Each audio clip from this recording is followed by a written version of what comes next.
بسم اللہ الرحمن الرحیم۔ اقبال کی دوسری غزل کا چوتھا شعر ہے۔ مہو ستارہ سے آگے مقام ہے جس کا، وہ مشت خاک ابھی آوارگانے راہ میں ہے۔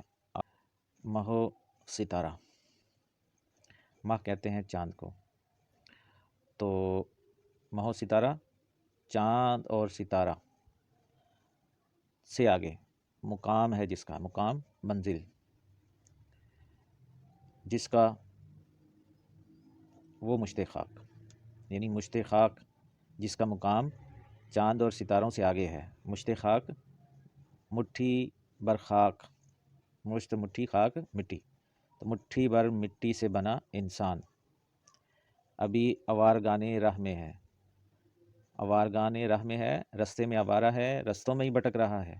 اقبال کہتے ہیں کہ وہ انسان جو مٹھی بر مٹی سے بنا ہے، اللہ تعالیٰ نے اس کا مقام ستاروں سے آگے رکھا ہوا ہے، لیکن وہ انسان کیا ہے کہ نیچے ہی دنیا میں، زمین پر ہی مختلف راہوں میں بھٹک رہا ہے۔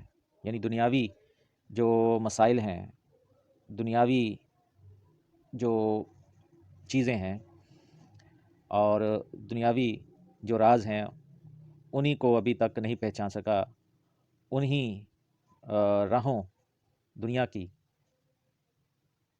ایجاد، دریافت، مسائل کے حل کی جو راہیں ہیں، انہی میں وہ بھٹک رہا ہے، جبکہ اس کی منزل تو چاند اور ستارے سے آگے تھی۔ لیکن اقبال کو افسوس ہے کہ وہ انسان جس کے لیے ساری کائنات تسخیر کر دی گئی، دنیا نہیں، زمین نہیں، زمین سے آگے جو بھی اللہ تعالیٰ کی پیدا کی ہوئی دنیا ہے، نظام ہے، وہ سارے ہی انسان کے لیے بنائے گئے ہیں، اور انسان کو ان کے راز جاننے کے لیے صلاحیتیں دے دی گئی ہیں۔ لیکن اقبال کو افسوس ہے کہ وہ مشت خاک یعنی انسان دنیاوی مسائل میں ہی بھٹکا ہوا ہے، دنیا کے مسئلے اس سے حل نہیں ہو رہے، تو وہ آگے کیا جائے گا؟ ایک مفہوم تو یہ ہو گیا۔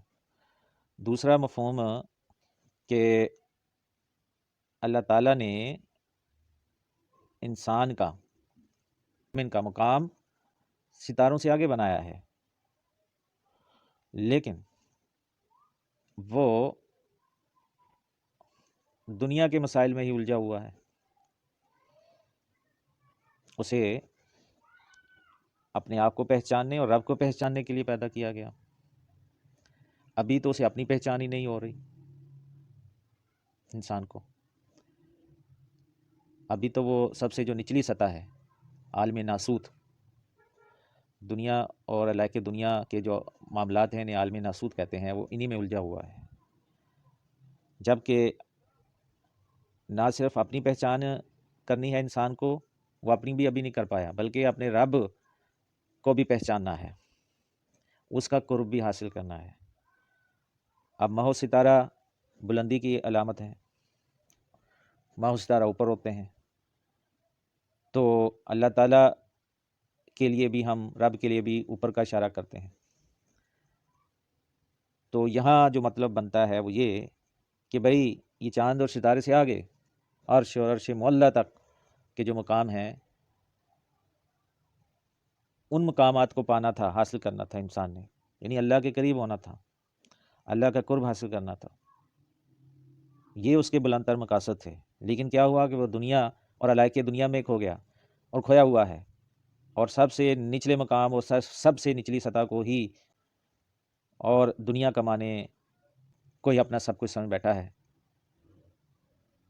یعنی دنیا کی جو چیزیں ہیں وہ تو اس کی ہیں ہی، وہ تو اس کو ملنی ہے، لیکن وہ اسی کو سارا کچھ سمجھ بیٹھا۔ اس کے لیے تو اپنی روحانی ترقی کرنی تھی، ضروری تھی، اپنے رب کو پہچاننا تھا اور اپنے رب کا قرب حاصل کرنا تھا۔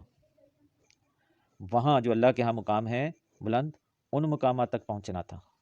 لیکن اقبال افسوس کرتا ہے کہ ہائے وہ انسان مٹھی پر خاک کا بنا ہوا، جس کے لیے مقاصد کچھ اور طے کیے تھے، لیکن وہ ان مقاصد کی طرف نہیں بڑھ رہا۔ ایک اور شعر میں انہوں نے یوں کہا ہوا ہے پرے ہے چرخ نیلی فام سے منزل مسلمہ کی، ستارے جس کی گرد راہ ہوں وہ کارواں تو ہے۔